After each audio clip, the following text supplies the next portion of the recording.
In this exercise tutorial, I'm going to be showing you how to do banded eversion of the ankle. So firstly, all you need is a chair, a band, and something to wrap the band around that isn't going to move. So if you're looking to work your left ankle's eversion, you would be sat in the position I am, and you want your left foot the furthest foot away from the position where you've anchored the band. So in this example, that's my left foot. If I wanted to work my right leg, I would have my back towards the camera. This chair would be facing the other way, and I would do exactly the same in terms of this exercise.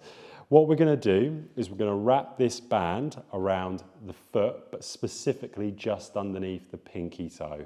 So I've got this. Here's my pinky toe, and I'm going to wrap it just underneath that pinky toe. From here, what you don't want is for this opposing leg, the leg that's not working, to get in the way. So what I like to do is just bring that out to the side, just so it is out of the way of my exercise.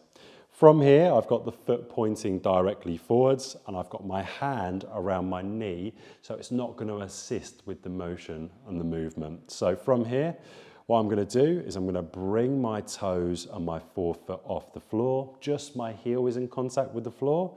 And I'm going to come out into eversion. Eversion meaning bringing the ankle away from the middle line of the body. Back in, and I'm going to repeat this for my desired amount of sets and repetitions before doing exactly the same on the opposing side.